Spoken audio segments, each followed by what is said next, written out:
Important question करने वाले हैं बोर्ड एग्जामिनेशन से रिलेटिव। आपको पता है कि मैं हर सब्जेक्ट में हर चैप्टर करा रहा हूं जो कि आपका लड़ेगा ही लड़ेगा भाई। सब ऑब्जेक्टिव चुन कर बताता हूं, तो आपको बस सब्सक्राइब करना है, इस वीडियो को शेयर करना है और कैसे भी करके आपको 10 के सब्सक्राइबर कंप्लीट करा दो। सब पीडीएफ ले जाओ, मजे करो भाई, ठीक है। अब ऑब्जेक्टिव पे आते हैं।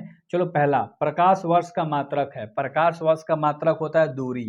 क्या होता है? दूरी। ऑप्शन नंबर ए तुम्हारा सही है, ठीक है। अगला जो कि दूसरा नंबर का सवाल है, 6 मिनट में खत्म करेंगे, आपका समय बचाएंगे। शेयर करो, सब्सक्राइब करो, डिस्क्रिप्शन में व्हाट्सएप ग्रुप का लिंक होगा, वहां पर ज्वाइन हो जाओ। निम्नलिखित में से किसका अपवर्तनांक सबसे अधिक होता है? तो हीरा का। ऑप्शन नंबर डी तुम्हारा सही हो जाएगा।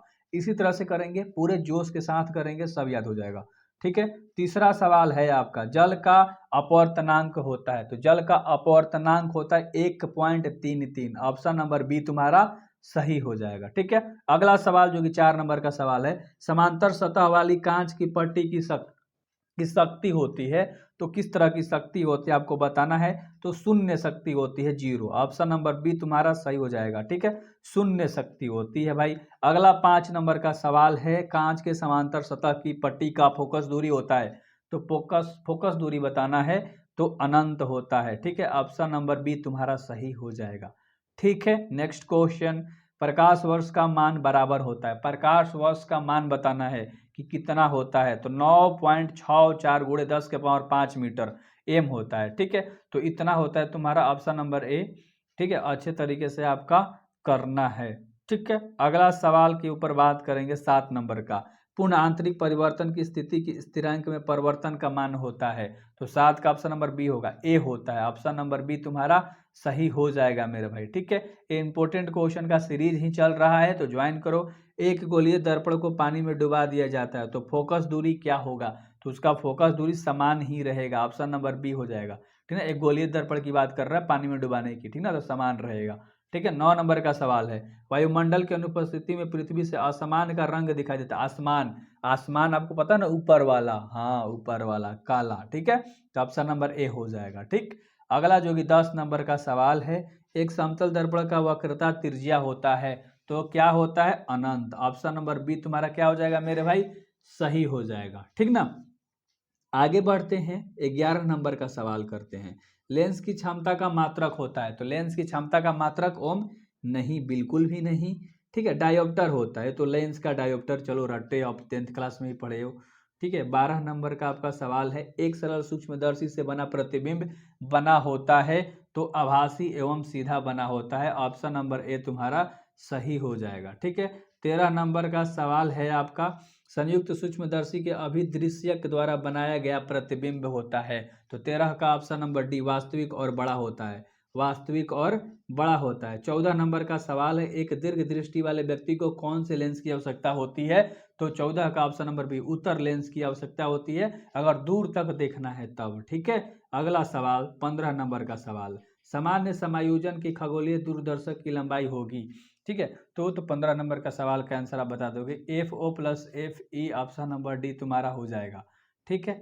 16 नंबर का सवाल है, सब्सक्राइब नहीं किया हो कर दो भाई, दोस्तों को बताओ, निम्नलिखित में से कौन सा प्रकाशिक तंतु में प्रयुक्त होता है? तो 16 का ऑप्शन नंबर ए होगा, पूर्ण आंतरिक परिवर्तन, ठीक ना, पूर्ण आंतरिक प्रवर्तन। ए नंबर का ऑप्शन आपका सही हो जाएगा। 17 नंबर का सवाल है, प्रिज्म द्वारा प्रकाश को शांत रंगों में तोड़ने की क्रिया कहलाती है। तो 17 का ऑप्शन नंबर सी वर्ण विक्षेपण, वर्ण विक्षेपण हो जाएगा। 18 नंबर का सवाल है आपका, आकाश का रंग नीला का कारण क्या है? मतलब आकाश नीला दिखाई देता है, उसका कारण क्या है? ये दोनों नहीं होगा, प्रकाश का परिवर्तन अपवर्तन नहीं। ऑप्शन नंबर तुम्हारा क्या होगा? सी प्रकाश का प्रकीर्णन, ठीक है। ऑप्शन नंबर तुम्हारा सी हो जाएगा मेरे भाई, ठीक है। 19 नंबर का सवाल है, दृश्य प्रकाश के रंग का कारण है। जो हम प्रकाश देखते हैं ना, उसके रंग का कारण क्या है? 19 नंबर का आंसर है, तो इसका तरंग दैर्घ्य, ए नंबर का ऑप्शन, ए नंबर का ऑप्शन तुम्हारा सही हो जाएगा। 20 नंबर का सवाल है, सूर्य प्रकाश का स्पेक्ट्रम होता है। तो 20 का ए हो जाएगा, सतत स्पेक्ट्रम, सतत स्पेक्ट्रम, याद रहेगा ना। 21 नंबर का सवाल है, लगता है हम लोग खत्म कर देंगे 5-6 मिनट में ही। जब जब भी हम किसी वस्तु को देखते हैं तो रेटिना पर बनने वाला प्रतिबिंब होता है। तो जब भी हम किसी भी वस्तु को देखते हैं ना, तो रेटिना पर जो प्रतिबिंब बनता है ना मेरे भाई, वो वास्तविक एवं उल्टा होता है, ठीक ना। ऑप्शन नंबर बी तुम्हारा सही हो जाएगा। 22 नंबर का सवाल है, उत्तल लेंस के द्वारा निम्नलिखित में से कौन सा दृष्टि दोष हटाया जाता है? तो 22 का ऑप्शन नंबर बी, दूर दृष्टता यानी दूर का दृष्टि दोष, ऑप्शन नंबर बी तुम्हारा सही हो जाएगा। ठीक है। 23 नंबर का सवाल है, लगता है इसे आप बता दोगे अपनी भाषा में, वर्ग का निरपेक्ष अपवर्तनांक होता है। तो 23 का ऑप्शन तुम बता दोगे 1.31 होता है, ऑप्शन नंबर बी तुम्हारा सही हो जाएगा। और 24 नंबर का सवाल है, दो उत्तल लेंस परस्पर संपर्क में है तो समतुल्य लेंस होगा किस तरह का? 24 का ऑप्शन नंबर क्या होगा? उत्तल। ठीक है, बी नंबर का ऑप्शन तुम्हारा सही हो जाएगा। और 25 का कह रहे हैं, दो समांतर दर्पण के बीच रखी गई एक वस्तु के प्रतिबिंब की संख्या होगी, यानी दो समांतर दर्पण के बीच रखी हुई वस्तु के प्रतिबिंब की संख्या होगी, कितनी होती है मेरे भाई? ऑप्शन 1 2 3 नहीं होता, अनंत होता है। किस तरह का होता है? अनंत, यानी ऑप्शन नंबर डी तुम्हारा सही हो जाएगा। ठीक है, तो आई होप आपको समझ में आया होगा। अच्छे तरीके से सब्सक्राइब कर दो, सारा चैप्टर का PDF मिल जाएगा आपको जैसे ही 10 के सब्सक्राइबर कंप्लीट हो जाएगा। तो बस इस पर आप लोग ध्यान